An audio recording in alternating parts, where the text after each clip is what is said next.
Hello everyone, welcome in my YouTube channel Deepti Tutorials. So students, in this video we will discuss the question answers of the chapter 4, that is the truly beautiful mind. So before starting the question answers, let's take the quick recap of the chapter. This chapter, A Truly Beautiful Mind, is on Albert Einstein. Okay, Albert Einstein का जन्म कब हुआ था? 14 मार्च 1879 में हुआ था। और कब किस जगह पे हुआ था? एक जर्मन सिटी है अल्म, वहाँ पर ये पैदा हुए थे। जब ये पैदा हुए थे तो इनमें ऐसा कुछ एक्स्ट्रा ऑर्डनरी नहीं था, बहुत एवरेज था। और यहाँ तक कि इनकी माँ इनको क्या कहती थी? फ्रीक। उनके दिमाग में क्या था उनकी माँ के कि ये फ्रीक है। फ्रीक इन द सेंस मतलब जो उनकी उम्र के बच्चों को जो एक्टिविटीज़ करनी चाहिए, जैसा बिहेव करना चाहिए वैसा बिहेव ना करके ये थोड़ा उनसे डिफरेंट बिहेव करते थे। और इनका जो जब पैदा हुए थे तो इनका जो सर था वो भी थोड़ा सा बड़ा था। ये 2.5 साल की उम्र तक बोलना नहीं सीखे थे। जब बोले भी तो क्या करते थे? एक ही वर्ड को 2 बार रिपीट करते थे। इनका खेल कूद में भी बहुत ज़्यादा कोई इंटरेस्ट नहीं था। इनके साथ के जो बच्चे थे खेलने वाले, इनको ब्रदर बोरिंग कहते थे। जब इनकी एक छोटी बहन हुई जिसका नाम क्या था? माज़ा, तो वो उसको भी क्या सोचते थे कि ये कोई उसको लिविंग ना समझ के उनको वो कोई खिलौना दिखता था। क्योंकि आइंस्टाइन का सबसे ज़्यादा इंटरेस्ट कितना, वो मैकेनिकल टॉयज़ जो होते हैं उन्हीं को उलट पलट के खेलना, वो उनको बहुत अच्छा लगता था। तो जब उनकी बहन माज़ा हुई भी तो उनको क्या लगा कि ये भी क्या है? एक खिलौना। तो वो सबसे पूछते थे कि इसके व्हील्स कहाँ हैं। स्टार्ट में जब उनकी स्कूलिंग स्टार्ट हुई तो उस टाइम पे उनकी स्कूलिंग हुई थी मुनिक में। क्यों? क्योंकि उनके जो पेरेंट्स थे जब वो 15 महीने के थे तब वो अल्म से कहाँ पे शिफ्ट हो गए थे? मुनिक में। मुनिक में जब उनकी स्टार्ट हुई स्टडीज़ तो उनके एक बार उनके प्रिंसिपल ने, जो उनके हेड मास्टर थे, उन्होंने उनके फादर को बुलाया और उनसे क्या कहा कि तुम्हारा बच्चा चाहे कुछ भी कर ले, आगे कोई भी प्रोफेशन अपनाए, लेकिन तुम्हारे बच्चे को कभी भी सक्सेस नहीं मिलेगी। उनकी मदर का इंटरेस्ट था कि इच्छा थी कि उनका बेटा जो है वो वायलिन बजाना सीखे। तो अपनी मदर की शिक्षा को उन्होंने रिस्पेक्ट किया और उन्होंने वायलिन बजाना सीखा और बहुत अच्छे वायलिनिस्ट बने। फिर जब उन्होंने मुनिक में पढ़ते पढ़ते उनकी स्कूलिंग, वो अच्छे मार्क्स वगैरह उनको मिलते थे। लेकिन क्या था, उनको क्या पसंद नहीं था? जो स्कूल की तरफ से जो रूल्स रेगुलेशंस बहुत ज़्यादा बच्चों पे लगाते थे वो उनको ज़्यादा बहुत पसंद नहीं आते थे। इसी वजह से उनके कई बार उनके टीचर्स के साथ भी उनकी क्लैशेस होते रहते, छोटे मोटे झगड़े लड़ाई होते थे। तभी उन्होंने डिसाइड कर लिया कि इन सबसे अच्छा क्या होगा कि मैं इस स्कूल को ही छोड़ दूं या इस जगह को ही छोड़ दूं। जब वो मुनिक में अपनी पढ़ाई कर रहे थे तो उस टाइम पे उनके पेरेंट्स मिलान में शिफ्ट हो गए थे। और यहाँ पे आइंस्टाइन को भी अच्छा लगा क्योंकि उनको क्या लगा था कि जो मिलान है वो मुनिक से ज़्यादा लिबरल है। तो बाकी की पढ़ाई उन्होंने अपनी यहाँ पे आके मिलान में कंप्लीट की। फिर उन्होंने अपनी आगे स्कूलिंग कंप्लीट करने के बाद उन्होंने डिसाइड किया कि वो क्या ज्वाइन करेंगे? यूनिवर्सिटी ऑफ ज़ूरिक ज्वाइन करेंगे, क्योंकि वो वहाँ पर अपनी पढ़ाई कंटिन्यू करना चाहते थे। वहीं पर उनको उनकी लेडी लव भी मिली जिसका नाम क्या था? मिलेवा मैरिक, जिनका इंटरेस्ट वगैरह एक्टिविटीज़ जो भी थी वो सब आइंस्टाइन से मिलती जुलती थी। इसीलिए ये दोनों बहुत ज़्यादा क्लोज भी आ गए और एक दूसरे को पसंद करने लगे। इनके बीच में प्यार हो गया। उसके बाद जब यूनिवर्सिटी अपनी इन्होंने कंप्लीट कर ली, किसने? आइंस्टाइन ने अपनी कंप्लीट कर ली एजुकेशन, यूनिवर्सिटी की ग्रेजुएट हो गए। लेकिन तब तक इनको कोई नौकरी नहीं मिली थी। तो ये छोटा मोटा अपना काम वाम जैसे ट्यूशन्स पढ़ाना, बच्चों को पढ़ाई में मदद कर देना, ये सब करते रहे। लेकिन इनको 1902 में जाके इनकी फ़र्स्ट जॉब मिली, जो कि कहाँ थी? पेटेंट ऑफिस इन बर्न में इनको एक टेक्निकल एक्सपर्ट की नौकरी मिली, जहाँ पर इन्हें लोगों के जो इन्वेंशंस होते थे उसको एसेस करने का मौका मिलता था। ये साथ साथ में चुपचाप अपना भी जो रिलेटिविटी का इनका काम था, जो उनका अपना वर्क था, वो भी चुपचाप वहीं पर करते जा रहे थे। ये इन्होंने सीक्रेटली किया, ओपन में नहीं किया। फिर 1905 में इनका स्पेशल थ्योरी ऑफ रिलेटिविटी में इन्होंने अपना पहला पेपर निकाला। और इसमें क्या था, इन्होंने क्या बताया कि अगर कोई भी 2 घड़ियाँ जो बिल्कुल एक्यूरेट टाइम बताती हों उनको ट्रैवल कराया जाए और उसमें से एक घड़ी को दूसरी घड़ी से थोड़ा फास्ट ट्रैवल कराया जाएगा, तो बाद में जब आप नोट करोगे तो उन दोनों का समय एक जैसा नहीं होगा।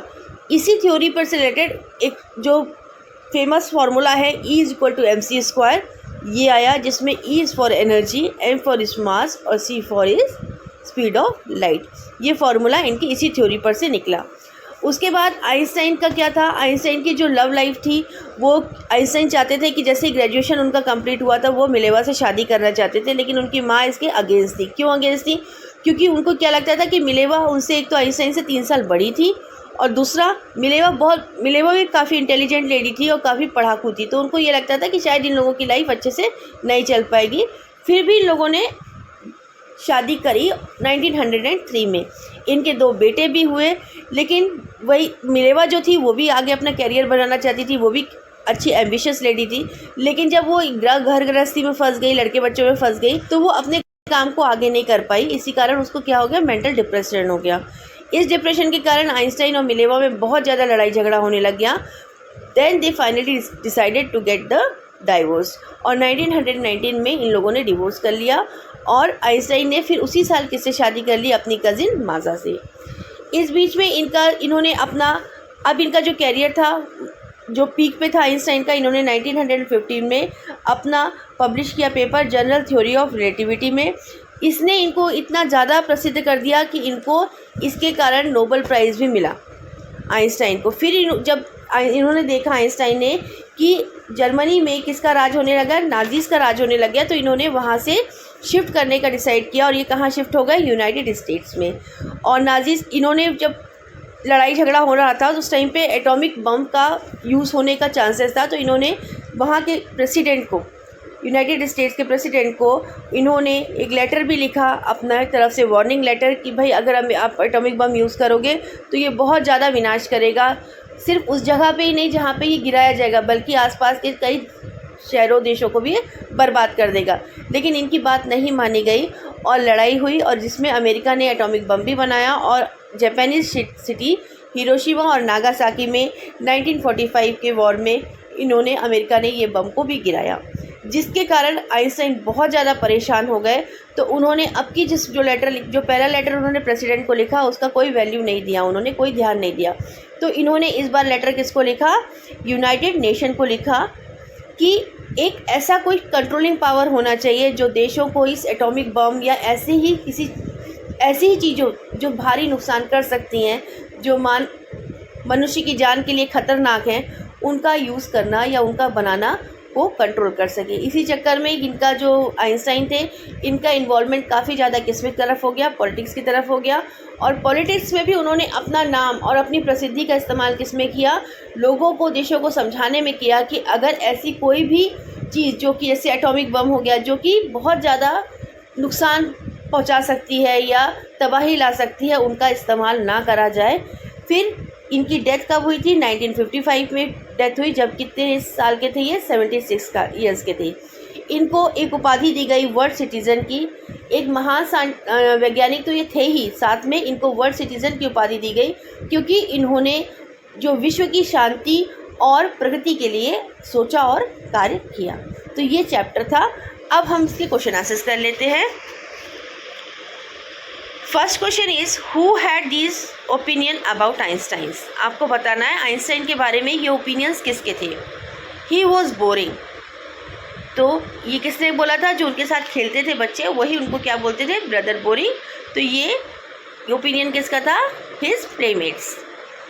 He was stupid and would never succeed in life. ये अपनी ज़िंदगी में कभी भी सक्सेस नहीं पा सकते, ये किसने कहा था, उनके हेडमास्टर ने कहा था। ही वॉज ए फ्रीक, ये किसको लगता था, उनकी मदर को लगता था। Question next, explain what the reason for the following are. आपको बताना है इन सब के पीछे रीज़न क्या था। आइंस्टाइन लिविंग द स्कूल इन मुनिक फॉर गुड। आइंस्टाइन ने जो डिसाइड किया था कि वो मुनिक का स्कूल छोड़ देंगे, अपने भले के लिए छोड़ देंगे, तो यह ऐसा क्यों हुआ। Einstein left the school in Munich because he did not like the disciplines of the school. He hated the school regulations and often clashed with teachers. क्योंकि जो उनके रूल्स रेगुलेशंस थे, जो डिसिप्लिन था, वो आइंस्टाइन को पसंद नहीं आता था, जिसके कारण कई बार छोटे मोटे झगड़े उनके टीचर से होते रहते थे। इसीलिए उन्होंने डिसाइड कर लिया कि वो ये स्कूल छोड़ देंगे। Einstein wanting to study in Switzerland rather than Munich. Einstein क्यों स्विट्ज़रलैंड में पढ़ाई करना चाहते थे, मुनिक को छोड़ के। Albert parents moves to Milan and left there son with relatives. After prolonged discussions, Einstein got his wish to continue education in German speaking Switzerland. Actually it was more liberal than Munich. उन्होंने जब Einstein अपनी पढ़ाई कर रहे थे मुनीक में, उस time पे उनके पेरेंट्स कहाँ शिफ्ट हो गए थे, मिलान में शिफ्ट हो गए थे। और आइंस्टाइन को किसके पास छोड़ दिया था, उनके रिलेटिव्स के पास, क्योंकि उनकी पढ़ाई उस टाइम पे चल रही थी, तो उनकी पढ़ाई डिस्टर्ब ना हो इसलिए उनको छोड़ दिया गया था। फिर काफ़ी सोचने विचारने के बाद उन पेरेंट्स ने डिसाइड किया कि आइंस्टाइन को भी मिलान बुला लेंगे। और यहाँ पे आने के बाद वो बहुत ज़्यादा खुश हुए, क्योंकि उनको ऐसा लगता था जो मिलान है वो म्यूनिख से ज़्यादा लिबरल है। Einstein seeing in Mileva and Elly. Answer is Einstein saw in Mileva, Mary and Ellie against the Philistines, those people in his family and at the university with whom he was constantly at odds. He found that she was a clever creature. देखिए, जब Mileva Mary Einstein को मिली थी तो वो उनको काफ़ी होशियार लगी थी, इसीलिए वो उनको क्लेवर क्रिएचर भी बोलते थे। और दूसरा, उनको उनमें एक सच्ची दोस्त एक एली इसलिए दिखी क्योंकि आइंस्टाइन का जो पसंद थी नापसंद थी कुछ वैसी ही पसंद मिलेवा मैरिक की भी थी, तो इसीलिए उनको उनमें एक सच्ची दोस्त दिखी। What do these tell you about Einstein? ये सब आपको आइंस्टाइन के बारे में क्या कहते हैं? Your answer is these tells that Einstein was a genius and had the capabilities to achieve his targets. Moreover, he had his own view of life. He liked freedom too much. इन सब से हमें क्या पता चलता है कि एक तो आइंस्टाइन जीनियस थे ही, दूसरा वो जो भी लक्ष्य उन्होंने अपनी लाइफ में बनाया उसको पा लेने की पूरी क्षमता भी थी और पूरी काबिलियत भी थी। तीसरा, आइंस्टाइन को बहुत ज़्यादा रूल्स रेगुलेशन ये सब पसंद नहीं थे, वो अपनी लाइफ में आज़ादी चाहते थे। तो ये सब चीज़ें हमें इससे पता चलती हैं। Your next question is What did Einstein call his desk drawer at the patent office? Why? Einstein अपने डेस्क को क्या कहते थे और क्यों कहते थे? Einstein called his desk drawer at the patent office the Bureau of Theoretical Physics. Einstein was actually developing his own ideas in secret and his drawer had all the evidences which could reveal the secret. देखिए, जब Einstein को उनकी पहली job मिली थी तो वो वहाँ पे जॉब तो कर ही रहे थे, साथ में जो उनका अपना रिलेटिविटी का काम था उस पर भी वो वर्कआउट कर रहे थे। तो उससे रिलेटेड जो भी पेपर्स या डॉक्यूमेंट्स होते थे या एविडेंसेस होते थे वो अपने ड्रॉर में ही रखते थे, इसीलिए वो उसको मजाक में क्या कहते थे, मजाक में उसको ब्यूरो ऑफ थ्योरेटिकल फिजिक्स कहते थे। Why did Einstein write a letter to Franklin Roosevelt? Einstein ने क्यों लिखा था लेटर फ्रैंकलिन रोजवेल्ट को? Your answer is with the emergence of Nazis in Germany, Einstein immigrated to the United States. It was the fact that Nazis had the ability to develop the atomic bomb. It could destroy the whole world. So he warned Franklin D. Roosevelt in his letter. देखिए, जब Einstein ने देखा कि Nazis जो है वो German में आ गए हैं, उनकी पावर बढ़ गई है, तो इसीलिए इन्होंने डिसाइड कर लिया कि वो कहाँ मूव कर जाएंगे, यूनाइटेड स्टेट्स में। और उनको ये पता था कि नाजीज़ में ये कैपेबिलिटी है कि वो एटॉमिक बम बना लेंगे और बनाने के बाद वो कहीं ना कहीं उसको युद्ध में यूज़ भी करेंगे। इसीलिए इन्होंने प्रेसिडेंट को, अमेरिका के प्रेसिडेंट को एक लेटर लिखा, वार्निंग लेटर, जिसमें उन्होंने उनको बताया कि अगर एटॉमिक बम यूज़ हुआ तो वो कितनी तबाही ला सकता है।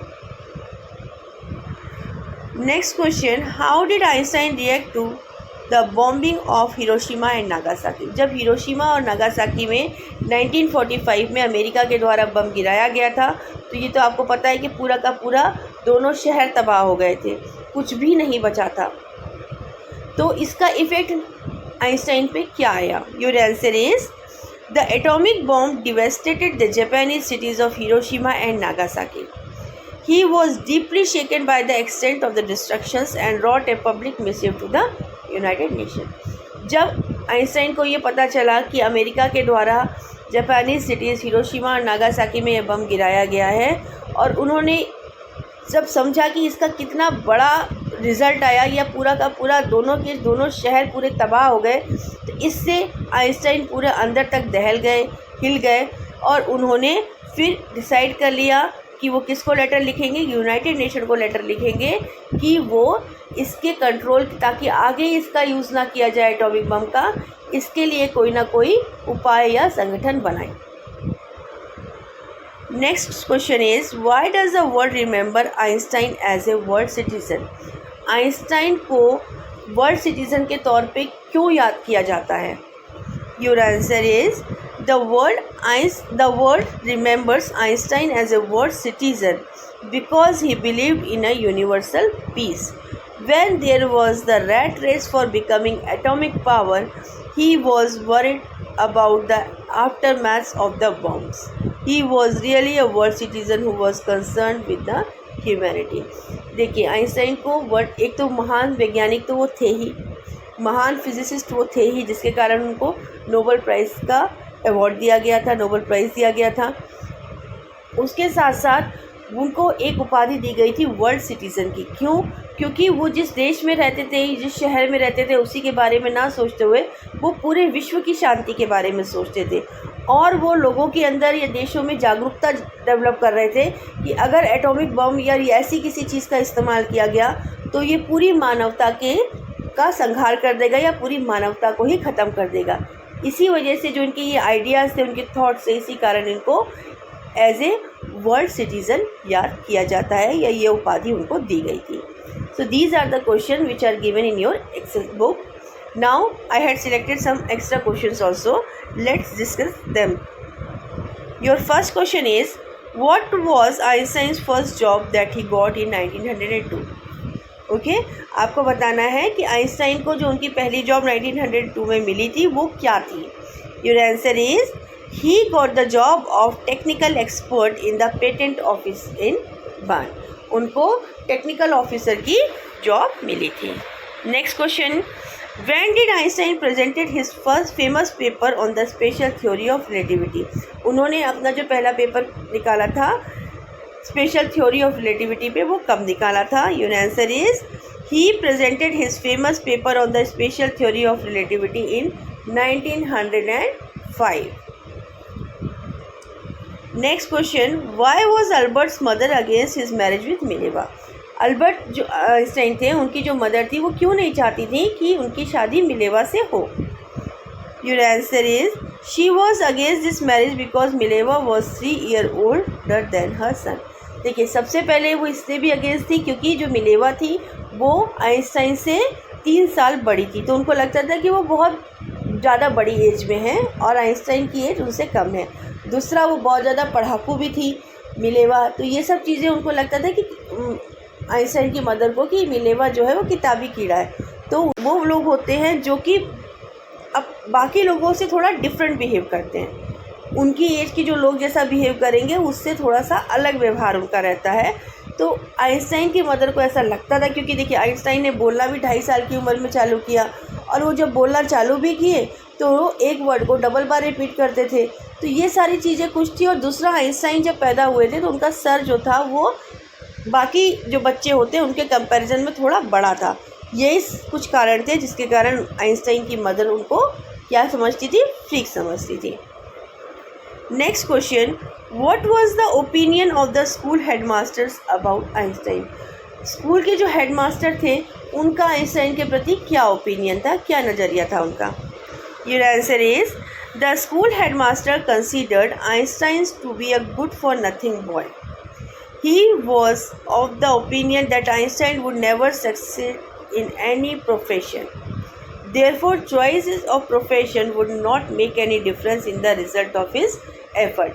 आइंस्टाइन के जो हेडमास्टर थे उनको क्या लगता था कि आइंस्टाइन अपनी लाइफ में कुछ नहीं कर पाएंगे, चाहे वो कोई भी प्रोफेशन ले लें, वो कुछ भी कर रहे हैं, लेकिन उनको लाइफ में कभी भी सक्सेस नहीं मिल पाएगी. ऐसा विचार किसका था? उनके हेडमास्टर का था आइंस्टाइन के लिए. So students, here we end the video. If you like the video, then please like and share it, and also subscribe the channel.